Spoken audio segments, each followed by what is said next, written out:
స్వచ్ఛత అంటే నందిని. నందిని పాలు మరియు పెరుగు. అందరికీ నమస్కారం. నా పేరు మాధురి. మీరు చూస్తుంది సుమన్ టీవీ నెట్వర్క్. మనలో చాలామందికి చాలా సందేహాలు వస్తూ ఉంటాయి కదండి. ఈ ఇంట్లో ఇది ఇక్కడ ఉండొచ్చా, ఇక్కడ పెడితే ఏమన్నా అవుతుందేమో, మా వాళ్ళు ఇక్కడ పెట్టకూడదు అన్నారు, కానీ వీళ్ళు ఇక్కడ పెట్టచ్చు అన్నారు, మరి అది చేయొచ్చా, చేస్తే ఎలాంటి వైపరీత్యాలు మనం ఎదుర్కోవాల్సి వస్తుంది. ఇలాంటి ఎన్నో సందేహాలు, ముఖ్యంగా ధర్మ సందేహాలు మనకు ఉంటూ ఉంటాయి. సో వాటిని నివృత్తి చేసుకునే ప్రయత్నం అయితే మనం ఈ కార్యక్రమం ద్వారా చేసుకుందామండి.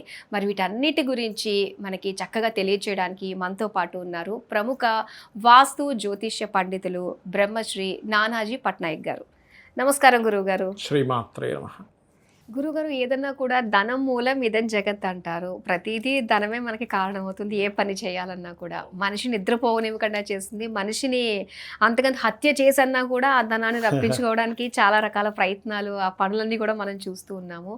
అయితే మెయిన్ ధనం అనేసరికి అమ్మవారితో మనం రిలేట్ చేసుకుంటాం. వారాల్లో చూసుకున్నట్లయితే శుక్రవారం రోజు ప్రత్యేకంగా అమ్మవారిని ప్రసన్నం చేసుకుంటే అసలు ఏం చేస్తే మనకి అమ్మవారు ప్రసన్నంతో ధన లాభాలు కలుగుతాయి, ధనవృద్ధి జరుగుతుంది అంటారు? తప్పకుండా అమ్మ. ఫస్ట్ ఆఫ్ ఆల్ ఏంటంటే ధనము అనేటువంటిది లక్ష్మీదేవితో ముడిపెడతాం.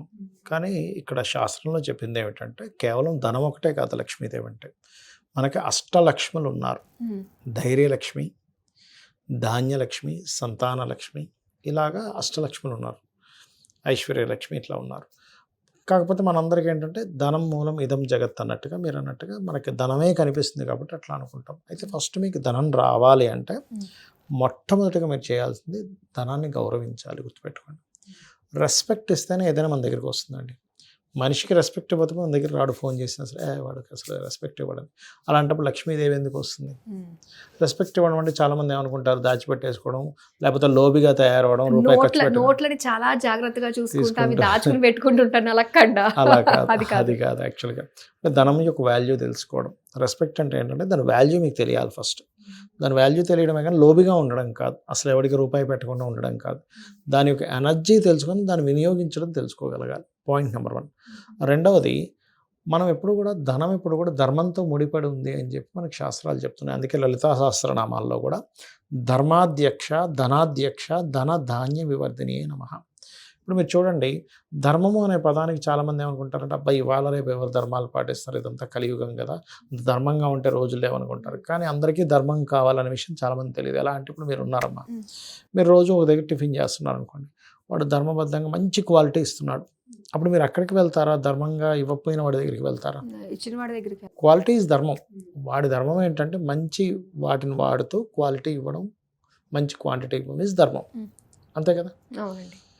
అది మీరు ఇప్పుడు ఒక దగ్గర జాబ్ చేస్తున్నారు, ఒక వెళ్ళి వాళ్ళు ధర్మబద్ధంగా 1వ తేదీ వాళ్ళు శాలరీ చేస్తారండి అని వాడి దగ్గరికి వెళ్తామా?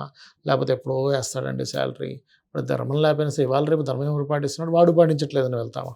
లేదు, ఇచ్చేవాడి దగ్గరికి వెళ్తాం. అంటే ఏమిటి? ధర్మం అనేటువంటిది మనం ఏదైతే పని చేస్తున్నామో ఆ పనిని ధర్మబద్ధంగా చేయడం, సిస్టమేటిక్గా ఒక పర్ఫెక్ట్గా చేయడం ఇస్ ధర్మం. మనం చేసేది మనం తప్పకుండా దానిలో మళ్ళీ మనకి శ్రీకృష్ణ పరమాత్మ అర్జునుడికి చెప్పినట్టుగా నీ ధర్మం క్షాత్ర ధర్మం. నువ్వు ఇప్పుడన్నీ ఇలాంటివి ఏవి ఆలోచించకూడదు. నేను వీళ్ళని చంపితే ఏమవుతుంది, వీళ్ళని అసలు చంపొచ్చా, ఈ నెత్తుడు కూడా నాకు అవసరం, దీనికంటే నేను అడుక్కొని తినడం బెస్ట్, ఇట్లాంటివన్నీ పెట్టుకోకూడదు. నీ ధర్మం ఏంటో నువ్వు పాటించాలి. అది ఖచ్చితంగా మీకు రాజ్యాన్ని, ధనాన్ని, కీర్తిని అన్నీ ఇస్తుంది ఆ ధర్మమే. మొట్టమొదటిగా మీకు ధనం రావాలంటే ధర్మాన్ని పట్టుకోవాలి. ఇది చాలామందికి రుచించకపోవచ్చు, ఇవాళ రేపు ఎవరు ధర్మం పాటిస్తారు అని అనుకోవచ్చు. కానీ ధర్మం పాటించే వ్యక్తి చాలా సాటిస్ఫైగా ఉంటాడు. చాలామంది మనశ్శాంతి లేదు, మనశ్శాంతి కావాలంటారు చూసారా? అన్నీ ఉన్నాయి కానీ మనశ్శాంతి లేదంటుంటారు చూసారా? ఎందుకు ఉండదు అంటే వాళ్ళు నేను ఇలా ఉంటానని చెప్పి అలా బ్రతకరు. నేను ధర్మంగా ఉంటానని బ్రతికినప్పుడు నీకు మనశ్శాంతి ఆటోమేటిక్గా వస్తుంది, ధనం ఆటోమేటిక్గా వస్తుంది. కాకపోతే అందరూ ఏంటంటే ఇవాళ రేపు ఇది మాట్లాడుకోవడానికి బాగుంటుంది కానీ ఇట్స్ నాట్ కరెక్ట్ అంటూ ఉంటాం. కానీ సొసైటీకి ఇప్పుడు కరువు ఉన్నదే అది. నువ్వు కనుక అది పాటించగలిగితే సొసైటీ మొత్తం నీ చేతిలో ఉంటుంది నా ఉద్దేశం పరంగా. జెన్యూన్ పర్సన్స్ ఎంతమంది ఉన్నారు చెప్పండి ఇవాళ రేపు? చాలా తగ్గిపోయారు. అమ్మో జెన్యూన్, ఈ పర్సన్ జెన్యూన్ అని చెప్పి తెలిసిందంటే అబ్బా ఆ పర్సన్ నాకు కావాలండి జాబ్కి అంటాం. అవునా కదా? కాబట్టి ఏంటంటే ఫస్ట్ ధర్మాన్ని పాటించాలి. ఇక ధన విషయం గనక చూసుకుంటే ఒకటి చాలామంది ఏంటంటే చదువుతూ ఉంటారమ్మా. నేను పలానా కోర్స్ అది ఇది కానీ స్కిల్స్ ఎక్కువ పెంచుకోవాలి ఎప్పుడు కూడా మనం. మన స్కిల్సే ధనం. నేను నమ్మేటువంటి సిద్ధాంతం ఏంటంటే స్కిల్ ఈజ్ ధనం. స్కిల్ లేకపోతే ధనం లేదు. మీ దగ్గర ఎన్ని స్కిల్స్ ఎక్కువ ఉంటే అంత ధనవంతులు మీరు. డబ్బులు ఉంటే ధనవంతులు కాదు. డబ్బులు ఇవాళ ఉంటుంది అయిపోతుంది. కూర్చొని తిన్నామంటే 4 సంవత్సరాల్లో అయిపోతుంది ఎన్ని కోట్లున్నా కూడా. అది కాదు. మీ దగ్గర ఎన్ని స్కిల్స్ ఉన్నాయి ఈజ్ మోస్ట్ ఇంపార్టెంట్. మీరు ఎంత ధర్మంగా ఉన్నారు ఈజ్ మోస్ట్ ఇంపార్టెంట్. మీరు ప్రతి వ్యక్తిలోని కేవలం పటంలో మాత్రమే కాకుండా ప్రతి వ్యక్తిలో కూడా లక్ష్మీ స్వరూపాన్ని చూడగలగాలి. That is Lakshmi. ఇప్పుడు ఒక హోటల్ పెట్టుకున్న వ్యక్తి కస్టమర్లో లక్ష్మీదేవిని చూడగలగాలి. ఇలా కస్టమర్లో చూడకుండా కస్టమర్ మాత్రం ఇష్టం వచ్చినట్టు మాట్లాడి ఎంతసేపు లక్ష్మీదేవి ముందున కూర్చొని మీరు అష్టోత్తరాలు చదువుతానంటే కాదు. అలా అష్టోత్తరాలు చదవకూడదని కాదు అక్కడ అర్థం. అష్టోత్తరంలో ఉండేటువంటి మీనింగ్ తెలుసుకోగలగాలి. అసలు లక్ష్మీ అష్టోత్తరంలో ఉన్న మీనింగ్ ఏమిటి, ఆ మీనింగ్ మీకు అర్థమవుతే లక్ష్మీదేవి అంటే ఏంటో అర్థమవుతుంది. లక్ష్మీదేవి అంటే ఏంటో మీకు అర్థమైతే డబ్బులు ఆటోమేటిక్గా వస్తాయి. ఆవిడకు ఉండే ఎన్ని లక్షణాలు ఉన్నాయి లక్ష్మీదేవికి, ఆ లక్షణాలన్నీ కలిపితే లక్ష్మి. ఆ లక్షణాలన్నింటినీ పక్కన పెట్టేసి కేవలం నోట్లు లెక్క పెట్టుకోవడమో లేకపోతే ఏ రకంగా సంపాదిద్దాం మనం, ఎవరిని ఎంత ఎలా ముంచే సంపాదిద్దాం అనుకుంటే అది లక్ష్మి అవ్వదు. ఆ రూపంలో మీకు డబ్బులు వచ్చినా ఆ డబ్బు నిలబడదు. ఏదో రూపంలో మీకు ఇబ్బందిని ఇస్తుంది. గుర్తుపెట్టుకోండి. అయితే సరే, ఇక్కడ మనం ధర్మానికే ఎందుకు ఇంత పీట వేస్తున్నామండి అని నేను మీకు ఒక విషయం చెప్తాను. మీరు ఆదిశంకరాచార్యుల వారి యొక్క వృత్తాంతం కనుక మీరు చూసినట్లయితే అందులో ఒకసారి మీరు బంగారు ఉసిరికాయలు పడతాయి కనకదార స్తోత్రం చదివినప్పుడు ఆ వృత్తాంతాన్ని కీన్గా మీరు కనుక అబ్జర్వ్ చేస్తే ఆదిశంకరాచార్యులు వారు ఒక ఇంటికి భిక్షాటన కోసం వెళ్తారు.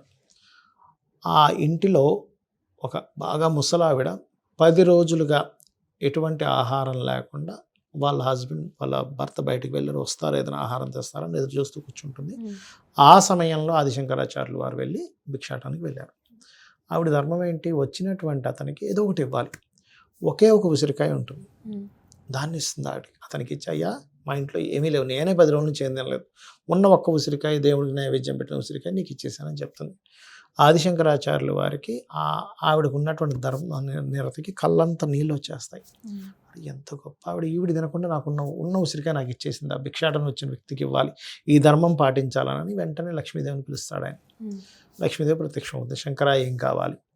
అమ్మ ఏమిటి ఈవిడ దారిద్రాన్ని తొలగించు, 10 రోజుల నుంచి ఫుడ్ లేదంట, ఏమిటి ఇంత ఘోరంగా ఉంది అంటే, లక్ష్మీదేవి కూడా మనల్ని అనుగ్రహించాలంటే మనకి ఎంత పుణ్యం ఉంది అని చూస్తుంది. అప్పుడు చూస్తుంది, లెక్కలు చూసుకుంటుంది. మనకు అకౌంట్లో మనం చెక్ తీసుకెళ్ళిస్తే బ్యాంకులో వెంటనే డబ్బులు ఇవ్వరు, అకౌంట్లో డబ్బులు ఉన్నాయో చూసి ఇస్తారు కదా. అలాగే చూసుకొని, అమ్మ శంకరా నువ్వు అడిగావు కరెక్టే, కానీ వీడికి పుణ్యం లేదు, పుణ్యం లేకుండా నేను ఇవ్వలేను. నా రూల్ క్యాషియర్ అయినంత మాత్రం నేను డబ్బులు ఇవ్వాలని రూల్ లేదు బ్యాంకులో. అక్కడ అకౌంట్లో ఉంటేనే ఎలా ఇవ్వాలో నేను అంతే, సో నేను ఇవ్వలేనని చెప్తుంది. అప్పుడు ఆదిశంకరాచార్యులు వారు చెప్తారు, అమ్మ పూర్వజన్మ పుణ్యం ద్వారా ఇవ్వచ్చు లేదా ధర్మం వల్ల ఇవ్వచ్చు. నువ్వు ఈవిడ చక్కగా ధర్మం పాటించింది, నేను భిక్షాటం చేసుకోవడానికి వచ్చిన నాకు ధర్మబద్ధంగా ఇచ్చింది ఉన్న దాంట్లో ఉన్నట్టుగా, కాబట్టి అది నువ్వు అడ్డుపెట్టి ఇవ్వు అంటే అప్పుడు కనకదార స్తోత్రం చదివినందుకు ఆ బంగారు ఉసిరికాయలు రాలుతాయి. ఇప్పటికీ కాలడిలో ఆ యొక్క ఇల్లు ఉంది, అక్కడ బంగారు వర్షం పడింది. అంటే ఏమిటి, ఇక్కడ మనం అర్థం చేసుకోవాల్సింది, పూర్వజన్మ పుణ్యం లేదు, పేదరికంలో పుట్టాము, ధనం లేదు, ఇబ్బంది పడుతున్నాము, ఏం టెన్షన్ పడద్దు, ధర్మబద్ధంగా ఉండు. లక్ష్మీదేవి ప్రతి జీవుల్లోని ప్రతి దాంట్లో లక్ష్మిని చూడు, నువ్వు చేసే ప్రతి పనిలో లక్ష్మిని చూడు. మాట కూడా లక్ష్మి. ఒకసారి మనం ఒక మాట అన్నాం కోపంలో, మాట అనేటువంటిది ఎలాంటిదంటే ఒక జలపాతం పైనుంచి దూకిన తర్వాత దాన్ని మళ్ళీ వెనక్కి తీసుకురాలేం. అలాగే ఒకసారి ఒక మాట అన్నామంటే దాన్ని వెనక్కి తీయలేం. Most powerful. అంటే మనం అర్థం చేసుకోవాల్సింది ఏంటంటే, మొట్టమొదటిగా మనకు ధనం రావాలంటే మనం కంట్రోల్ చేసుకోవాల్సింది నోటిని. ఒక్క మాటతో కొన్ని కోట్ల రూపాయల కాంట్రాక్ట్లు పొందిన వాళ్ళు ఉన్నారు, ఒక్క మాటతో కొన్ని కోట్ల రూపాయల కాంట్రాక్ట్లు పోగొట్టుకున్న వాళ్ళు ఉన్నారు. సో మాట ఈజ్ మోస్ట్ ఇంపార్టెంట్. దీంతో పాటు ధర్మంగా ఉంటున్నావా, నువ్వు ఏం ప్లాన్ చేస్తున్నావు, ఆవేశపడి ఏం చేయకు. ఒక్కోసారి మనం అవతల వల్ల అయ్యో ఇలా ఉన్నారు కదా అని ఆవేశపడి కూడా ఒక్కోసారి దాన ధర్మాలు చేసేస్తుంటాం. అది కూడా చాలా తప్పు లైఫ్లో. తనకమాల ధర్మం కూడా పనికిరాదు అంటారు కదండి. అవును, పనికిరాదు. ఎందుకంటే అమ్మా నీకు సరే నువ్వు అంటే ఇక్కడ ఏంటంటే నువ్వు దయాహృదయంతో ఇచ్చావు, కరెక్ట్ పర్సన్స్కి ఇస్తే పర్లేదు, కానీ కరెక్ట్ పర్సన్స్కి దానం ఇవ్వకుండా ఇచ్చామనుకోండి, వాళ్ళు మిస్యూజ్ చేస్తే అది నీకు పాపం కిందకే వస్తుంది. కానీ వాళ్ళు అంత దయార్థంగానే మన దగ్గరికి వచ్చి అడుగుతారు ఇలా ఉంది పరిస్థితి అని. ఇప్పుడున్న అది పరిస్థితుల్లో ఇవాళ రేపు ఇంకా సొసైటీ అలా అలా తయారైంది. తయారైపోయింది. దానివల్ల చాలామంది మోసపోతుంటారు అట్లా. అయితే ఇక్కడ ఏంటంటే అమ్మ, ఫస్ట్ ఆఫ్ ఆల్ ఓం సంపత్కరీ సమారూఢ సింధుర వ్రజ సేవితాయ నమః అనే మంత్రం, అదేవిధంగా ఓం ధర్మాధ్యక్ష ధనాధ్యక్ష ధనధాన్య వివర్ధనీయ నమః అనేది, ఈ రెండు లలితా సహస్రనామాల్లోవి ఖచ్చితంగా పనిచేస్తాయి. ఇవి వేద మంత్రాలతో సమానం. ఎందుకంటే వశిన్యాది వాగ్దేవతలు చెప్పినటువంటివి ఈ రెండు. చాలా చెప్పారు 1000 నామాల్లో, ఇవి ఒక 2 ధనం కోసం. అయితే ఇవి మీరు చేసేటప్పుడు ఎంత నమ్మకంగా చేయాలంటే, ఇది నేను చదువుతున్నానంటే ఖచ్చితంగా వచ్చి తీరుతుంది.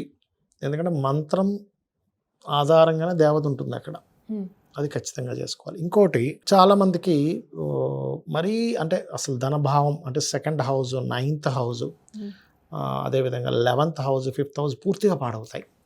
ధనాన్ని ఇచ్చే కారకత్వాలు అసలు రావు. దారిద్ర్య యోగాలు ఎక్కువగా ఉంటాయి. అలాంటప్పుడు నిత్యము లక్ష్మీదేవి యంత్రాన్ని పెట్టుకొని కనుక పూజ చేసినట్లయితే, అయితే ఇది నన్ను చాలామంది అడుగుతుంటారు, మీరు ఇస్తారా? నేను ఒకటే చెప్తాను, ఏమంటే మీరు రోజు చేస్తానంటే నేను ఇస్తాను, లేకపోతే నేను ఇవ్వలేనని చెప్తాను. ఎందుకంటే అంత యంత్రము, అంత జపం చేసి దానికి ధాన్యావాసము, పుష్పావాసము, జలావాసం ఇవన్నీ చేసి యంత్రం తయారు చేసి ఇచ్చాక వాళ్ళు చేసుకోకపోతే, దానికి జపాలు చేసి దానికి శక్తిని చేకూర్చి లక్ష్మీదేవిని చేకూర్చిన తర్వాత వాళ్ళు తీరా తీసుకెళ్ళి చేయకపోతే అది వేస్ట్ అయిపోతుంది. ఆవాహనం చేస్తారు కదా. అందుకని ఏమంటే మీరు రోజు చేసుకునేటట్లయితే ఇస్తామని చెప్తాను, లేకపోతే నేను ఇవ్వనని చెప్పేస్తాను. ఎందుకంటే దానికి పాపం బ్రాహ్మణులను కూర్చోబెట్టి చేయించాలి. కాకపోతే నేను అనేది ఏంటంటే, సరే నువ్వు యంత్రం పెట్టుకుంటావా, లక్ష్మీ అష్టోత్తరం చేసుకుంటావా, మంత్రం చదువుతావా, ఇవన్నీ ఒక ఎత్తు అయితే అసలు లక్ష్మి అంటే ఏమిటనే పర్టికులర్ మీనింగ్ మీకు ఫస్ట్ తెలియాలి. కేవలం ఏదో పటంలో ఉండేది మాత్రమే కాదు, నీ చుట్టూ ఉన్న ప్రతిదీ లక్ష్మీ స్వరూపమే. నీకు చక్కగా పిల్లలు ఉన్నారు, సంతాన లక్ష్మి, అబ్బా ఎంత బాగున్నారు, మంచి ఆరోగ్యం ఉంది, ఆరోగ్యలక్ష్మి. ధాన్యలక్ష్మి, నువ్వు ఫుడ్ తింటున్నావు అంటే ధాన్యలక్ష్మి. చాలామంది ఇవేవి పక్కన పెట్టేసి నాకు లక్ష్మీ అనుగ్రహం లేదంటారు.